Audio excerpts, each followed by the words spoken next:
Welcome my dear students, AB school નવસારીની online lecture સિરીઝની અંદર હું કેજે ગોસ્વામી તમારું સ્વાગત કરું છું. મિત્રો, લાસ્ટ લેક્ચરની અંદર આપણે એસપીડીએફ વિભાગોના આધારે વર્ગીકરણની ચર્ચા કરી રહ્યા હતા, જેની અંદર આપણે બે વિભાગો કમ્પ્લીટ કરેલા, એસ વિભાગ અને પી વિભાગ. કેવી રીતે એની અંદર લખાણ લખવાનું છે એની એક હિન્ટ મેં તમને ત્યારે આપી દીધેલી હતી કે કયા કયા પોઈન્ટ્સ પછી કયા પોઈન્ટ આવવા જોઈએ. તો સિક્વન્સને આપણે બરાબર મેન્ટેન કરીશું. કેટલાક જે પોઈન્ટ્સ છે એ નવા આવશે, કારણ કે વિભાગોના ગુણધર્મો જે છે એ બદલતા હોય છે, બરાબર. પણ મોટા ભાગના જે પોઈન્ટ્સ છે એ કેવા રહેશે? કોમન રહેશે, બરાબર. તો હવે કેવી રીતે ચર્ચા કરવાના છે, તો નેક્સ્ટ વિભાગથી આપણે શરૂઆત કરીએ. ડી વિભાગ. હવે ડી વિભાગની અંદર જો વાત કરીએ, બરાબર, તો વ્યાખ્યા તો પહેલા આપીએ છીએ આપણે. તો વ્યાખ્યા શું હોય છે? જે આપણે આપીએ છીએ તે જ એકદમ સિક્વન્સની અંદર જ વ્યાખ્યા આવશે કે જો ઇલેક્ટ્રોન ડી કક્ષકમાં ભરાતા હોય તો એને ડી વિભાગનું તત્વ કહેવામાં આવે, બરાબર. જે તત્વોનો છેલ્લો ઇલેક્ટ્રોન ડી કક્ષકમાં ગોઠવાતો હોય તો તેવા તત્વોને ડી વિભાગના તત્વો કહેવામાં આવે. ક્લિયર? તો સિમ્પલ. બીજો પોઈન્ટ આપણે શું લખીએ છીએ તો કે આ વિભાગમાં કેટલા સમૂહો હોય છે, તો એને યાદ રાખવાની પણ મેટ્રિક કીધેલી છે. પહેલા કીધેલી છે, છતાં હવે પાછું કહી દઉં છું તમને. એસ વિભાગમાં કેટલા, એસ કક્ષકમાં કેટલા ઇલેક્ટ્રોન સમાય? 2 ઇલેક્ટ્રોન. તો કેટલા સમૂહો હશે? 2. પી વિભાગમાં પી કક્ષકમાં કેટલા ઇલેક્ટ્રોન સમાય? 6. તો 6 સમૂહો હશે. એવી રીતે ડી કક્ષકમાં કેટલા ઇલેક્ટ્રોન સમાશે ભાઈ? 10. તો આમાં સમૂહો કેટલા હશે? 10 હશે. ખબર પડી ગઈ કેવી રીતે? તો મેં આગળ સમજાવેલું છે. આ વિભાગમાં 10 સમૂહો આવેલા હોય છે. કયા સમૂહો? તો મેં તમને કીધું હતું કે અલ્ટિમેટલી આપણી પાસે જે વિભાગો છે એ આ રીતે છે, બરાબર. આ રીતે આપણા વિભાગો છે. નીચે એફ વિભાગ, બરાબર. તો અહીંયા એસ હશે, પછી અહીંયા બી હશે અને અહીંયા શું હશે? પી, બરાબર. એસ વિભાગની અંદર બે સમૂહો છે, સમૂહ 1 અને સમૂહ 2. તો એની પછી ડાયરેક્ટ કોણ શરૂ થશે? ડી વિભાગ, બરાબર. એટલે સિક્વન્સ મગજમાં બરાબર ગોઠવી લેશો તો ગોખવું નહીં પડે. ક્લિયર? તો 1 2 એસ વિભાગ, પછી કોણ આવે છે? ડી વિભાગ. તો 1 2 તો આવી ગયા એસ વિભાગની અંદર. તો ડી વિભાગ ક્યાંથી શરૂ થશે? 3 નંબરથી. ક્લિયર? હવે પી વિભાગ ક્યાંથી શરૂ થતો તો યાદ હોય તો 13 થી. તો એનો મતલબ બી વિભાગ પૂરો ક્યાં થતો હશે? 12 ઉપર, બરાબર. તો આપણે આખી સિક્વન્સ કહી શકીએ કે નહીં? ડી વિભાગની અંદર સમૂહો કેટલા છે? 10. ક્યાંથી શરૂ થાય છે? તો કે 3 થી લઈ અને 12 સુધી. તો અહીંયા લખેલું છે. ક્લિયર છે? હવે બીજી વાત, આ ખાસ અગત્યની વાત છે. દર વખતે એટલે કે એસ વિભાગ અને પી વિભાગની અંદર આપણે સમૂહોને નામ આપેલા હતા કે ભાઈ આલ્કલી સમૂહ કહેવામાં આવે છે, ચાલ્કોજેન, હેલોજેન, બરાબર. અહીંયા એ વસ્તુ જે છે એ અલગથી આપણે ભણીશું. પરંતુ આ વિભાગનો અભ્યાસ જે છે ને શ્રેણીઓના આધારે કરવામાં આવે છે. શ્રેણીઓનો મતલબ થાય છે આવર્ત. આવર્તના આધારે અભ્યાસ કરવામાં આવે છે અને સમૂહોના આધારે અભ્યાસ કરવામાં આવતો નથી. કેમ? કારણ શું છે? કારણ કે આની અંદર 10 સમૂહો છે અને મોટા ભાગના જે તત્વો છે ને ગુણધર્મો કેવા છે? સરખા. અને આની અંદર એક સિક્વન્સ જોવા મળે છે કે ભાઈ સિરીઝની અંદર જે તત્વો છે ને એના ગુણધર્મો જે છે એ વધારે સામ્યતા ધરાવે છે અને એનો અભ્યાસ વધારે સરળતાથી તમે ત્યાં કરી શકો છો, બરાબર. એટલા માટે આપણે સિરીઝનો અભ્યાસ કરીએ છીએ. સમૂહનો અભ્યાસ કરવા જઈએ તો કેટલા સમૂહનો અભ્યાસ કરવો પડે? 10. અને જો આપણે સિરીઝનો અભ્યાસ કરીએ તો માત્ર કેટલી સિરીઝનો અભ્યાસ કરવો પડે? 4 જ, બરાબર. તો અભ્યાસની દ્રષ્ટિએ પણ તમને સરળતા પડે જો સિરીઝમાં અભ્યાસ કરવામાં આવે. ક્લિયર? બરાબર. એટલે આ વસ્તુ તમને બેનિફિશિયલ છે, એટલા માટે આપણે એ વસ્તુ કરીએ છીએ. ક્લિયર? તો શ્રેણીઓના આધાર કરવામાં આવે છે. એનો મતલબ આની અંદર સમૂહોને ક્રમ આપવાનો નથી કે સમૂહોને નામ નથી આપવાના. આપણે શ્રેણીઓને નામ અને ક્રમ આપીશું. તો કેવી રીતે? તો તેમાં 4 શ્રેણીઓ આવેલી છે. શ્રેણી 1, શ્રેણી 2, શ્રેણી 3 અને શ્રેણી 4, બરાબર. કેવી રીતે? તો આ ડી વિભાગ, બરાબર. તો આ એક શ્રેણી હશે, આ બીજી શ્રેણી હશે, આ ત્રીજી શ્રેણી હશે અને ચોથી શ્રેણી હશે, બરાબર. તો આ રીતે હું એને દર્શાવીશ. ક્લિયર છે? તો આ થશે શ્રેણી 1, શ્રેણી 1, શ્રેણી 2, શ્રેણી 3 અને શ્રેણી 4, બરાબર. હવે આ શ્રેણીઓ જે છે આપણે સમૂહોને નામ આપીએ છીએ દર વખતે, પણ આપણે અહીંયા શ્રેણીઓને નામ આપીશું, બરાબર. હવે આને 2-3 નામ અપાય છે, બરાબર. આનો અભ્યાસ છે ને આપણે 12મા ધોરણની અંદર ડી અને એફ વિભાગના તત્વોમાં વિગતવાર કરવાના છે, તો વધારે ચર્ચા ત્યાં કરીશું, બરાબર. તો આ શ્રેણીને 3D શ્રેણી કહેવામાં આવે, કારણ કે અહીંયા ડી કક્ષકમાં ઇલેક્ટ્રોન ભરાય છે, પણ કઈ ડી કક્ષક હશે? 3D. પછી 4d, પછી 5d, પછી 6d શ્રેણીની અંદર ઇલેક્ટ્રોન ભરાય એટલે એને એના જ નામે ઓળખવામાં આવે. 3d શ્રેણી, 4d શ્રેણી, 5d શ્રેણી અને 6d શ્રેણી. એવી જ રીતે પહેલી શ્રેણી છે તેને પ્રથમ શ્રેણી કહેવામાં આવે, બીજાને દ્વિતીય શ્રેણી કહેવામાં આવે, ત્રીજાને તૃતીય શ્રેણી કહેવામાં આવે અને ચોથાને ચતુર્થ શ્રેણી પણ કહેવામાં આવે. ક્લિયર? કયા તત્વો છે, કેવી રીતે આવશે એ બધી માહિતી જે છે એ 12મા ધોરણની અંદર આપણા ચેપ્ટરની અંદર મળશે. ડી અને એફ વિભાગના તત્વો. તો વધારે ચર્ચા ત્યાં છે, અહીંયા આપણે ખાલી ગ્લિમ્સ લેવાની છે. અભ્યાસ આપણે આવશે, આખું આવર્ત કોષ્ટકનો અભ્યાસ આપણે કરવાના છે. બરાબર? એટલે બધો જ અભ્યાસ સિક્વન્સ વાઇઝ આવી જવાનો છે. ક્લિયર? જોતા જઈએ. તેમાં કુલ 4 શ્રેણીઓ આવેલી છે: 3D, 4D, 5D, 6D અને 6D શ્રેણીઓ. તેમાં રહેલા તત્વોની સામાન્ય ઇલેક્ટ્રોન રચના જે છે એ શું હોય છે, તો એની વાત મેં તમને કરી દીધી છે. જો ઇલેક્ટ્રોન રચના જે છે SFDP પ્રમાણે હોય છે, પણ મોટા ભાગે આમાં આ બે છે ને છેલ્લા સમૂહો શ્રેણીઓ એની અંદર તમને F કક્ષક જોવા મળશે. બરાબર? બાકી શું હશે? D અને P.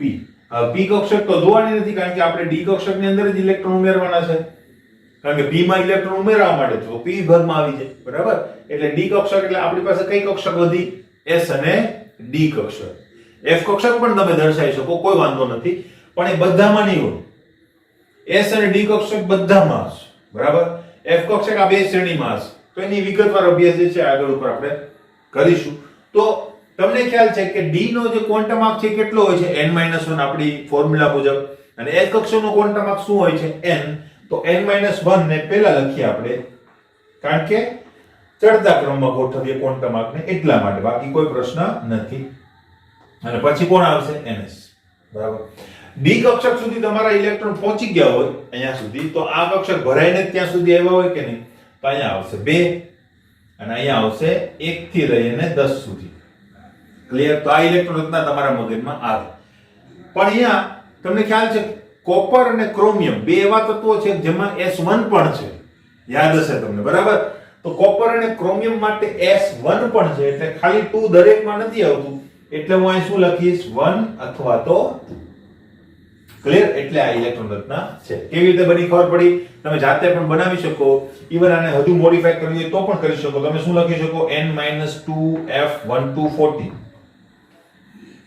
બરાબર? તો આ રીતે પણ તમે એનો અભ્યાસ કરી શકો, કોઈ વાંધો નથી. પણ દરેકની અંદર એક કક્ષક હોતી નથી, એટલા માટે અહીંયા દર્શાવાતી નથી. મોટા ભાગે આટલામાં જ ઇલેક્ટ્રોન રચના તમારી કમ્પ્લીટ થઈ જાય. પણ ક્યારેક તમારે આની જરૂર પડે તો મગજમાં હોય તો તમે સાચો આન્સર આપી શકો. બરાબર? એટલે એ વસ્તુ ખાસ ધ્યાનમાં રાખવાની છે. એ 12મા ધોરણનો પ્રશ્ન છે, આપણે ત્યાં વધારે ચર્ચા કરીશું. ક્લિયર છે? નેક્સ્ટ, આ વિભાગના તત્વો ધાત્વિક ગુણધર્મ ધરાવે છે. બરાબર? આ ધાતુ સમૂહ છે એટલા માટે એને ધાત્વિક ગુણધર્મ ધરાવે છે. મેં તમને કીધું છે અહીંયા ધાતુ છે, અહીંયા ધાતુ છે, અને અહીંયા જે નીચે લેન્થેનાઇટ્સ ને એક્ટિનાઇટ્સ છે એની અંદર પણ ધાતુ તત્વો છે. તો ધાત્વિક ગુણધર્મ ધરાવે છે અને સારી એવી ધાતુ છે, એવી ધાતુ કે જેનો ઉપયોગ આપણે દૈનિક વપરાશની અંદર કરીએ છીએ.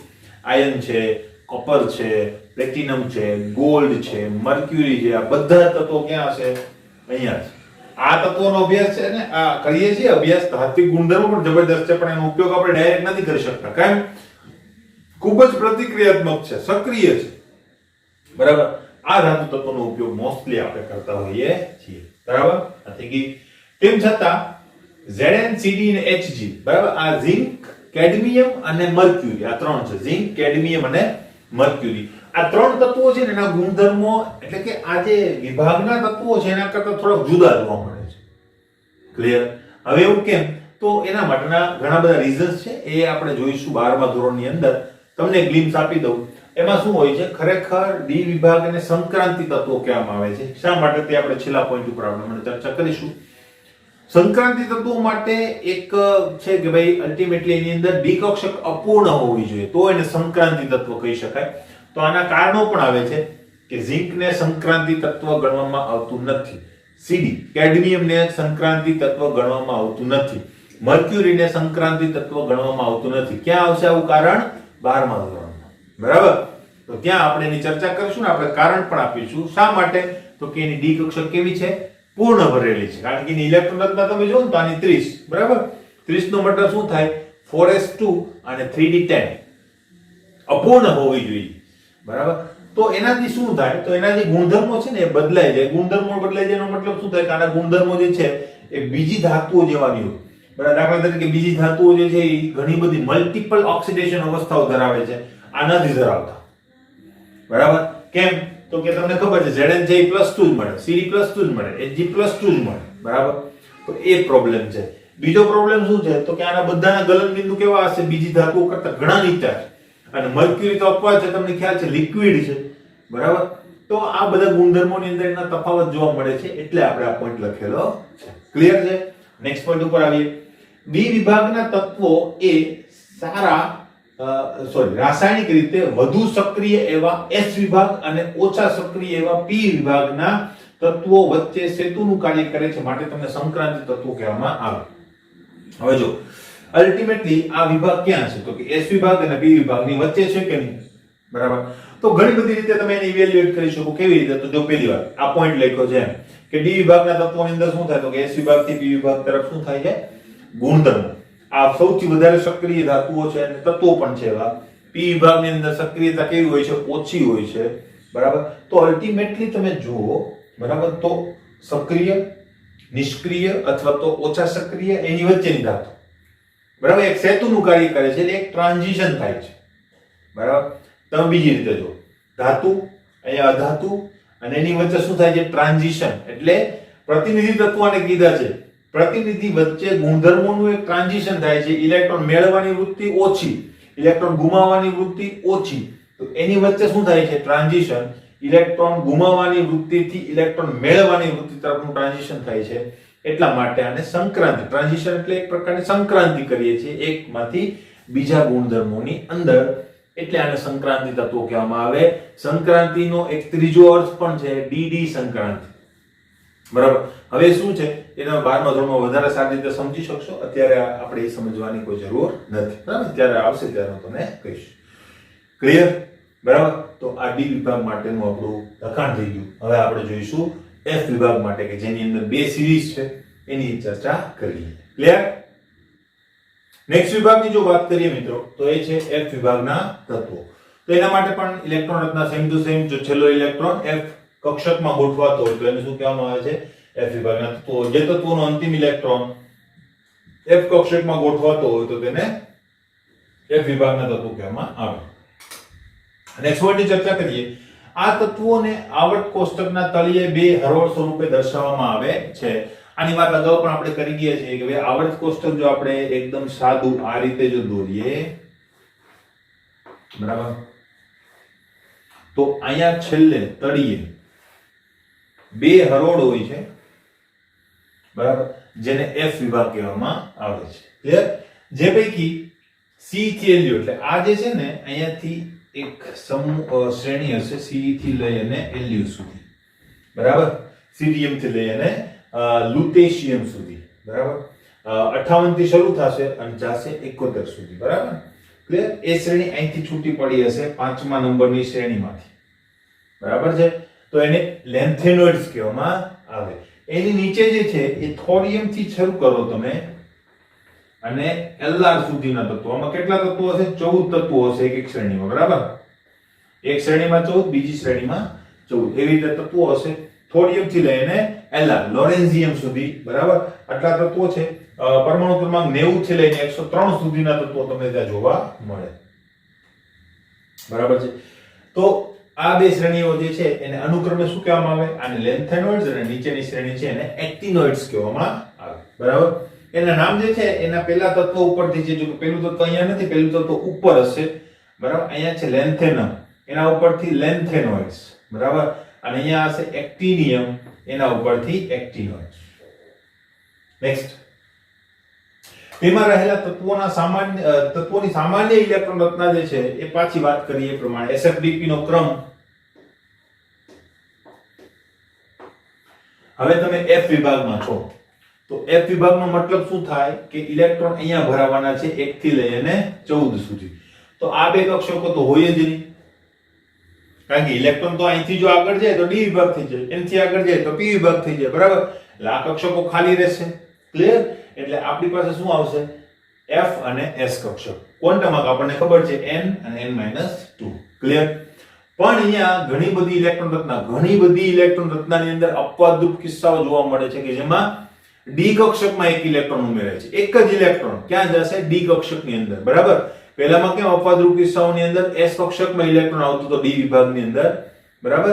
એમ આની અંદર શું થાય છે? d કક્ષકમાં એક ઇલેક્ટ્રોન જાય છે. બરાબર? તો d કક્ષકની અંદર ક્યારેક એક ઇલેક્ટ્રોન હોય, મોટા ભાગે કેવી હશે? ખાલી હશે. બરાબર? તો એ કિસ્સાઓ આપણે અત્યારે યાદ રાખવું પડશે આ. બરાબર? પણ અલ્ટિમેટલી 12મા ધોરણની અંદર d અને f વિભાગના તત્વોની અંદર આપણે એની ચર્ચા વિગતવાર કરીશું. બરાબર? તો હવે આપણને ખબર પડી કે આ ઇલેક્ટ્રોન રચના n-2 અને n-1. તો જો ઇલેક્ટ્રોન રચના n-2 1 to 14, n-2 1 to 14 quantum આપના ચડતા ક્રમમાં. n-1 0 કે 1, n-1 0 કે 1 અને ns2 આ તો ફૂલ જ ભરાયેલી હશે. ક્લિયર? તો આ રીતે તમે ઇલેક્ટ્રોન રચના બનાવી શકો, ગોખવાની નથી. ક્લિયર છે? નેક્સ્ટ પોઈન્ટ ઉપર આવીએ આપણે.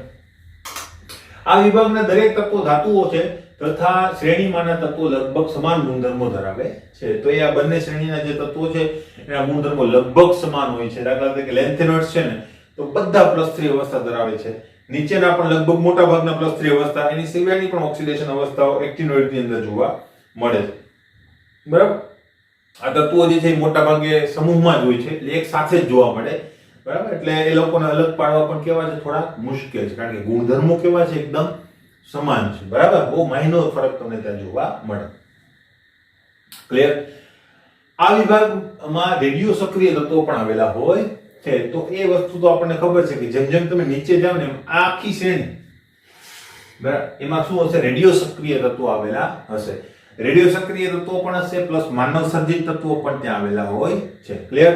હવે જો લેન્થેનોઇડ છે એની અંદર એક જ તત્વ એવું છે જે રેડિયો સક્રિય છે, એનું નામ છે પ્રોમિથિયમ, Pm. બરાબર? અને થોરિયમ થી લઈને Lr સુધીના લગભગ બધા કેવા છે? રેડિયો સક્રિય તત્વો આવેલા છે. બરાબર? તો આ રીતે તમે એ બધું આવશે ક્યારે? 12મા ધોરણની અંદર. તો ત્યાં વધારે વિગતવાર આપણે ચર્ચા કરવાની છે. અત્યારે આપણે ગ્લિમ્સ જોવાની છે. ક્લિયર? તો આ વિભાગનો આખો પ્રશ્ન જે છે એ કમ્પ્લીટ થઈ ગયો. તમે પણ જોયું છે કે અલ્ટિમેટલી લેન્ધી ક્વેશ્ચન છે. બરાબર? એટલે આખું એક સાથે પૂછાય એવી શક્યતાઓ ઓછી હોય, પણ પૂછાય છે. હવે પૂછાય તો શું કરવું? તો એના માટે તમારે જે મેઇન ગુણધર્મો છે એ આપી દેવાના. વધારે જે ચર્ચાઓ છે, બરાબર, એ એટલે એના ગુણધર્મોની વધારે ચર્ચાઓ કરવાની જરૂર નથી. તમારે શું કહેવાનું એની અંદર? પહેલી વાત કે ભાઈ કોને F વિભાગ કહેવાય, કે S વિભાગ કહેવાય, કે P વિભાગ કહેવાય. બરાબર? પછી એની અંદર કેટલા સમૂહો આવેલા છે, સમૂહોને નામ આપવાના હોય તો એ નામ આપી દો, શ્રેણીઓને નામ આપવાની હોય તો એને નામ આપી દો. બરાબર? અને ધાતુ છે કે અધાતુ તત્વો છે એની ચર્ચા કરી દો. ઇલેક્ટ્રોન મેળવવાનો ગુણધર્મ કે ગુમાવવાનો ગુણધર્મ. 4 પોઈન્ટ તમે બધામાં લખો, ઇનફ છે 4 માર્કના ક્વેશ્ચન માટે. તો પણ લેન્ધી ક્વેશ્ચન થઈ જશે. બરાબર?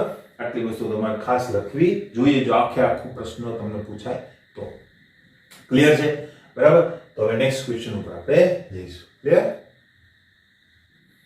નેક્સ્ટ ક્વેશ્ચન ઉપર જો આપણે મિત્રો જઈએ, નેક્સ્ટ ક્વેશ્ચન છે આપણી પાસે આવર્ત કોષ્ટકમાં ધાતુઓ, અધાતુઓ અને ઉપધાતુ તત્વો વિશે માહિતી આપો. અથવા તમને એમ પણ પૂછી શકાય કે આવર્ત કોષ્ટકનું વર્ગીકરણ ધાત્વિક ગુણધર્મના આધારે કરો. ખાલી એક જ શબ્દ આપેલો તો ધાત્વિક ગુણધર્મ ઓછો હોય તો એને કહેવાય ઉપધાતુ અથવા તો અર્ધધાતુ. બરાબર? ધાત્વિક ગુણધર્મ પ્રબળ હોય તો ધાતુ, અને જો એકદમ ના હોય, ઉલટો ગુણધર્મ હોય તેને શું કહેવાય? અધાતુ. એટલે એને ધાત્વિક ગુણધર્મ જ કહેવાય. બરાબર? એટલે પ્રકાશની ગેરહાજરી તો એને શું કહીએ છીએ આપણે? ડાર્કનેસ અથવા તો અંધારું. અને પ્રકાશની હાજરી એટલે પ્રકાશના અનુરૂપ જ આપણે કીધું કે નહીં. બરાબર? તો એવી રીતે ધાત્વિક ગુણધર્મના આધારે ત્રણેયની વ્યાખ્યાઓ પણ આપણે આપી શકીએ. એટલે એ રીતે પણ તમને પૂછાઈ શકે. ખાસ અગત્યનો ક્વેશ્ચન છે તો ખાસ ધ્યાન રાખજો. બરાબર? તો જોતા જઈએ મિત્રો. એમ ગણો તો આપણે અત્યાર સુધી આવર્ત કોષ્ટકનું જ વર્ગીકરણ કરીએ છીએ. બરાબર? પહેલા આપણે આવર્ત અને સમૂહોની અંદર વર્ગીકરણ કર્યું અને એનું આવર્તનીયતા જોઈ. ત્યાર પછી આપણે વર્ગીકરણ વિભાગોના આધારે કર્યું. બરાબર? ત્યાર પછી આપણે વર્ગીકરણ હવે ધાત્વિક ગુણધર્મના આધારે જોઈએ છીએ. બરાબર? ખાસ અગત્યનું છે આગળ ઉપર જે આપણે કોન્સેપ્ટ શીખવાના છીએ ગુણધર્મોની અંદર, ત્યાં એ વસ્તુ સમજવા માટે ખાસ અગત્યનું છે. બરાબર? તો ખાસ એ વસ્તુ ધ્યાનમાં રાખજો. નેક્સ્ટ, હવે પહેલા પોઈન્ટથી આપણે શરૂઆત કરીએ આવર્ત કોષ્ટકનું વર્ગીકરણ મુખ્યત્વે ધાતુ અને અધાતુ તત્વોમાં કરી શકાય. મેઇન તો બે જ ગુણધર્મો છે, ધાતુ અને અધાતુ. મેં કીધું એનો વચગાળાનો કોઈ ગુણધર્મો એટલે ધાત્વિક ગુણધર્મો ઓછો હોય તો એને શું કહીએ છીએ આપણે? અર્ધધાતુ. તો એનો પણ સમાવેશ આપણે કરી લઈશું. પણ અલ્ટિમેટલી બે જ કેરેક્ટરિસ્ટિક હોય છે, ધાતુ અને અધાતુ. નબળો ગુણધર્મ તો એને અર્ધધાતુ કહેવામાં આવે. ક્લિયર? જોઈએ પહેલી વાત કરીએ ધાતુઓની. તો શું કહેવા માંગે છે? આવર્ત કોષ્ટકમાં 78% થી વધુ ધાતુ તત્વો છે.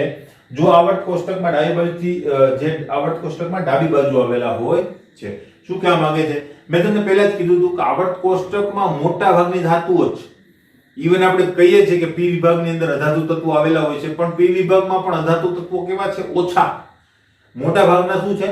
ધાતુ તત્વો છે અને નિષ્ક્રિય વાયુ હોય છે. ખબર પડી? તો અલ્ટિમેટલી ધાતુ તત્વોનું પ્રભુત્વ છે આખા આવર્ત કોષ્ટકની અંદર.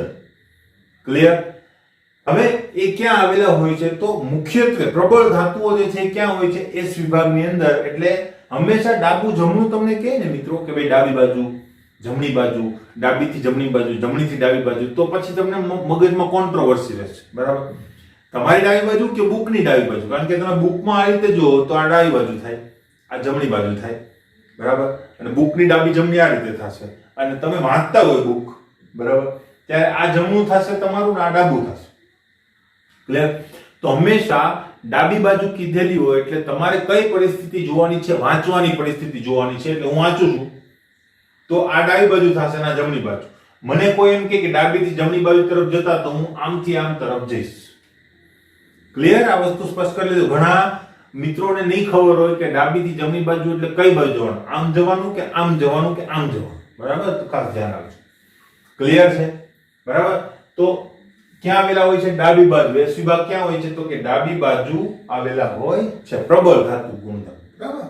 નેક્સ્ટ, સામાન્ય રીતે ધાતુઓ ઘન સ્વરૂપમાં હોય છે. તેના ગલન બિંદુ અને ઉત્કલન બિંદુ ઊંચા હોય છે. ભાઈ મિત્રો, આ 9મા ધોરણની અંદર અને 8મા ધોરણમાં પણ ધાત્વિક ગુણધર્મો વિશે માહિતી આવે છે કે ભાઈ ધાતુઓ જે છે કેવી હોય છે. ઊંચા ગલન બિંદુ, ઊંચા ઉત્કલન બિંદુ, ટીપાવપણું, તણાવપણું મજબૂત હોય છે. આ બધી વસ્તુ એની અંદર આવે છે. એટલે સામાન્ય ગુણધર્મો છે, વધારે ચર્ચા કરતા નથી. પણ અલ્ટિમેટલી આના બે અપવાદ છે. કયા? તો કે અપવાદરૂપ કિસ્સાની અંદર આવે છે Hg, ગેલિયમ અને સીઝિયમ. બરાબર? મર્ક્યુરી, ગેલિયમ અને સીઝિયમ. તો અપવાદ એટલે એનો મતલબ શું છે કે આના ગલન બિંદુ ઊંચા હોય છે ધાતુઓના, પણ આના કેવા છે? નીચા છે. એમાં આ તો શેમાં અપવાદ છે? આનો અપવાદ છે. મોટા ભાગે ધાતુઓ ઘન સ્વરૂપમાં હોય છે, પણ Hg કેવું છે? લિક્વિડ છે. બરાબર? અને આ બે જે છે એ પણ નીચા ગલન બિંદુ ધરાવતી ધાતુઓ છે. એટલા માટે અપવાદરૂપ છે. આ ખાસ યાદ રાખવાનું કે જે તમે આગળ ભણ્યા હશો નહીં. નેક્સ્ટ આપણે જોઈએ, તે ઉષ્મા અને વિદ્યુતના સુવાહક હોય છે તથા તે ટીપાવપણું, તણાવપણું ગુણધર્મ ધરાવે છે. ધાતુના સામાન્ય ગુણધર્મો, વિદ્યુત સુવાહક, વિદ્યુતના તાર જે છે ધાતુના બનેલા હોય છે, કારણ કે એના એક છેડેથી બીજા છેડે આપણે વિદ્યુતનું વહન કરી શકીએ છીએ. ઉષ્માનું પણ વહન કરી શકીએ. એટલે કે જો હું ધાતુ છે, ધાતુનો એક છેડો ગરમ કરું તો એ ધીમે ધીમે ઉષ્માનું પ્રસરણ કરી અને આ છેડા સુધી પહોંચાડી શકે છે. બરાબર? ક્લિયર? પર માનો કે લાકડું હોય તો લાકડાને તમે ગરમ કરો તો લાકડું અહીંયા સળગતું હોય ને છતાં પણ તમે અહીંયા પકડો તો એ ગરમ નહીં હોય. બરાબર? શા માટે? એનું કારણ છે કે અવાહક. પ્લાસ્ટિકનું પણ સેમ વસ્તુ તમે કહી શકો. ક્લિયર છે મિત્રો? તો આ રીતે તમે કહી શકો. પછી ઘણા બધા પાછું લોજિક લગાવશે કે સર મારી પાસે જે પેન છે, પેનનો મતલબ થાય પેન કેક બનાવવા માટે જે પેન કે જે ખોરાક બનાવવા માટે યુઝ થાય છે, એનું તો હેન્ડલ ધાતુનું છે, છતાં પણ એ ગરમ કેમ નથી થતું?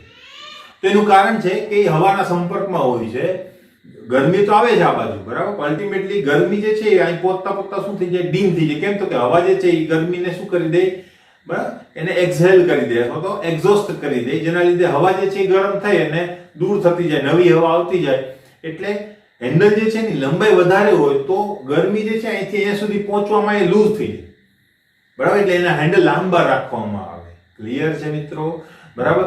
પણ જો આ જ હેન્ડલને તમે શૂન્ય અવકાશમાં મૂકી દો, એકદમ શૂન્ય અવકાશની અંદર, બરાબર, કે જેની આસપાસ કોઈ વાતાવરણ જ નથી આ રીતે, તો તમારું આ જગ્યાએ ગરમ કરેલું જે ગરમી છે એ ધીમે ધીમે અહીંયા સુધી તમને જોવા મળે. આખો રોડ જે છે એ ગરમ થયેલો અને એક સરખા ટેમ્પરેચર ઉપર તમને જોવા મળી શકે.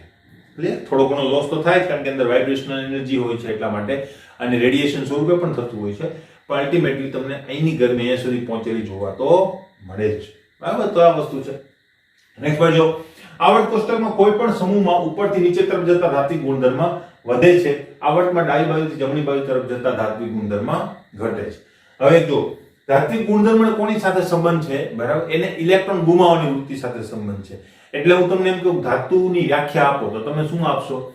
તો તત્વની ઇલેક્ટ્રોન ગુમાવવાની વૃત્તિને શું કહેવાય? એનો ધાત્વિક ગુણધર્મ. જેટલો ઇલેક્ટ્રોન ગુમાવવાની વૃત્તિ વધારે એટલો ધાત્વિક ગુણધર્મ વધારે. ક્લિયર? હવે જો જેમ જેમ તમે ઉપરથી નીચે જતા જાઓ તમને ખબર છે મુખ્ય ક્વોન્ટમ વધતો જાય, બરાબર. આ બધી ચર્ચા આગળ ઉપર આવશે, બરાબર. એટલે વધારે ચર્ચા હું ત્યાં કરીશ, એટલે વધારે હું અત્યારે ડીપમાં નથી જતો આકૃતિ દોરીને, કારણ કે હું ત્યાં દોરવાનો છું. ઉપરથી નીચે તરફ જાવ એ મુખ્ય ક્વોન્ટમ વધતો જાય, જેના લીધે શું થશે તો કે તમારું પરમાણુ જે છે ને એની સાઈઝ વધતી જશે. પહેલો શક્તિ સ્તર, બીજું શક્તિ સ્તર, ત્રીજું શક્તિ સ્તર, ચોથું શક્તિ સ્તર, પાંચમું શક્તિ સ્તર, એમ પરમાણુની સાઈઝ શું થતી જશે? વધતી જશે. જેટલી પરમાણુની સાઈઝ વધે, કેન્દ્ર તો એટલું જ છે, તો કેન્દ્રથી અંતર વધતું જાય, તો કેન્દ્રનું જે આકર્ષણ છે ઇલેક્ટ્રોન ઉપર એ કેવું થતું જાય? ઘટતું જાય. કારણ કે આપણને ખ્યાલ છે આકર્ષણ તો 1/r² ના સમપ્રમાણમાં ઘટે છે, બરાબર. તો અલ્ટિમેટલી શું થાય છે? તો આકર્ષણ પ્રબળતાથી ઘટે છે. આકર્ષણ ઘટે તો ઇલેક્ટ્રોન ગુમાવવો કેવો પડે? સરળ. ઇલેક્ટ્રોન ગુમાવવો જો સરળ પડે તો ધાત્વિક ગુણધર્મ વધવાનો છે. એટલે ઉપરથી નીચે તરફ જતા ધાત્વિક ગુણધર્મ વધે. બીજા શબ્દોમાં ઉપરથી નીચે તરફ જતા ઇલેક્ટ્રોન ગુમાવવાની વૃત્તિ વધે છે. ક્લિયર? ડાબી બાજુથી જમણી બાજુ તરફ જતા શું થાય? તો ડાબી બાજુથી જમણી બાજુ તરફ જતા તમને ખ્યાલ છે કે ડાબી બાજુ શું છે? ધાતુઓ, જમણી બાજુ અધાતુઓ, તો ધાત્વિક ગુણધર્મ ઘટવાનો છે. અત્યારે આ રીતે યાદ રાખો. આગળ ઉપરનું તમને કહું કે ઇલેક્ટ્રોનના આકર્ષણ ઉપર આધારિત કેવી રીતે આપણે એને જોઈ શકીએ, તો એ આગળ ઉપર હમણાં જોવાના જ છે, બરાબર. એટલે એને થોડુંક વાર મુલતવી રાખજો. અધાતુઓની વાત કરીએ. અધાતુ તત્વો આના કરતા ઉલટું. આના કરતા ઉલટુનો મતલબ શું થાય? તો કે ભાઈ ઇલેક્ટ્રોન મેળવવાની વૃત્તિને શું કહેવાય? અધાત્વિક ગુણધર્મ. જેટલી ઇલેક્ટ્રોન મેળવવાની વૃત્તિ વધારે એટલો અધાતુ ગુણધર્મ વધારે. ક્લિયર? તો અલ્ટિમેટલી એ રીતે તમે ઇવેલ્યુએટ કરી શકો. તો આના કરતા ઉલટું, એટલે આ જે છેલ્લો પોઈન્ટ છે એના કરતા ઉલટું, ઉપરથી નીચે તરફ જતા અધાતુપણાનો ગુણધર્મ ઘટે અને ડાબીથી જમણી બાજુ તરફ જતા અધાતુપણાનો ગુણધર્મ વધે. ક્લિયર? તો એ વસ્તુ અહીંયા છે. અધાતુ તત્વો આવર્ત કોષ્ટકમાં જમણી બાજુ ઉપર આવેલા હોય છે, એટલે જમણી બાજુ અને ઉપર, કારણ કે પાછા ઉપરથી નીચે તરફ જતા તો ધાત્વિક ગુણધર્મ વધે છે, બરાબર. તો એ તો પી વિભાગમાં પણ વધે. ક્લિયર? એટલે પી વિભાગના તત્વોની અંદર પણ તમે નીચેના તત્વો જો ને તે પાછા ધાત્વિક લક્ષણ ધરાવતા હોય છે. ક્લિયર? તો એ વસ્તુ ખાસ ધ્યાનમાં લેજો. હું તમને એ વસ્તુ કહીશ જ્યારે આપણે એને ભણીશું ત્યારે. નેક્સ્ટ, અધાતુઓ ઓરડાના તાપમાને ઘન કે વાયુ સ્વરૂપે રહેલા હોય છે. તેના ગલન બિંદુ અને ઉત્કલન બિંદુ કેવા હોય છે? નીચા હોય છે, બરાબર. તો આ વસ્તુ પણ તમને આના કરતા ઉલટું, આના ગલન બિંદુ ઉત્કલન બિંદુ ઊંચા હોય છે, આના ગલન બિંદુ ઉત્કલન બિંદુ નીચા હોય છે. એમાં પણ બે અપવાદ છે, કાર્બન અને બોરોન. કાર્બનનું સ્વરૂપ તમને ખબર છે, most hardest form of matter કહેવામાં આવે છે, જેને આપણે કહીએ છીએ ડાયમંડ, હીરો, બરાબર.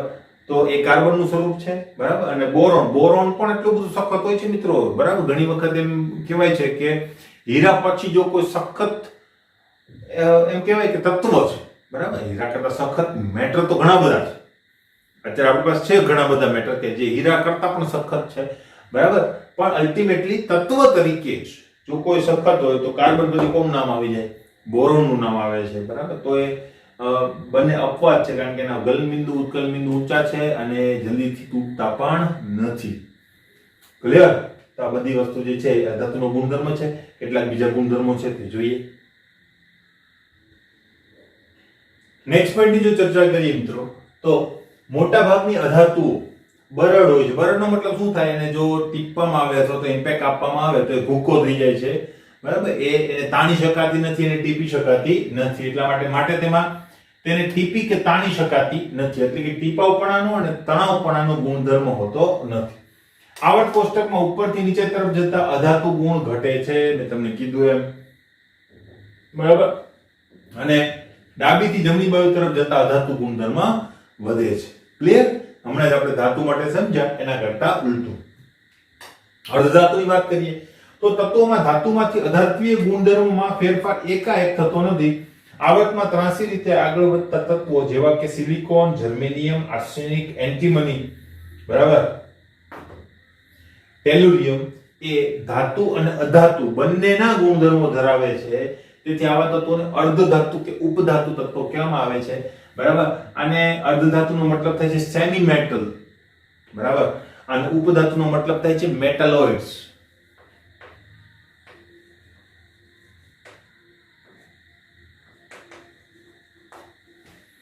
બરાબર. તો મોટા ભાગે મેટલોઇડ્સ તરીકે વધારે યુઝ કરવામાં આવે છે, અર્ધધાતુ તરીકે પણ ક્યાંક ક્યાંક તમને જોવા મળશે. ક્લિયર? હવે શું કહેવા માંગે છે જોજો. હવે આપણે અધાતુ તત્વો ક્યાં હોય? પી વિભાગમાં. તો પી વિભાગની માહિતી જો આપો એટલે કે 13મા સમૂહથી 18મા સમૂહ સુધી. 18મો સમૂહ પણ હું નહીં લઉં કારણ કે 18મો સમૂહ નિષ્ક્રિય છે અને ધાતુ કે અધાતુ કંઈ ના કહી શકાય, બરાબર.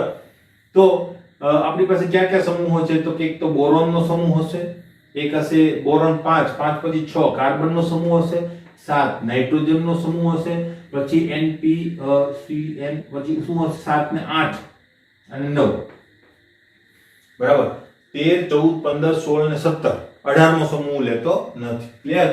તો અહીંયા કોણ ક્યાં ક્યાં તત્વો હશે? તો કે બોરોન પછી કોણ કોણ આવશે?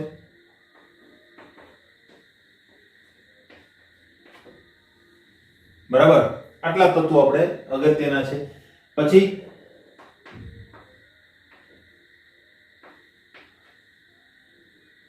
અહીંયા લખવું હોય તો લખી શકાય લેડ, બરાબર. પછી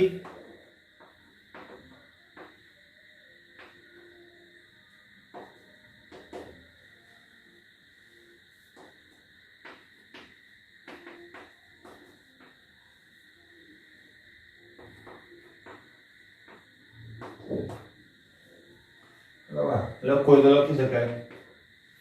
ક્લિયર?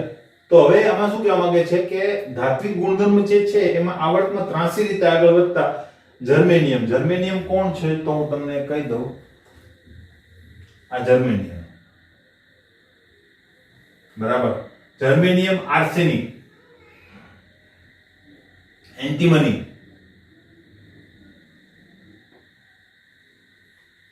ટેલુરિયમ. તો આ તમને ત્રાસુ દેખાતું છે આ રીતે, બરાબર. આ રીતે ક્રોસ તમને દેખાતું છે, આ રીતે દેખાય છે, બરાબર.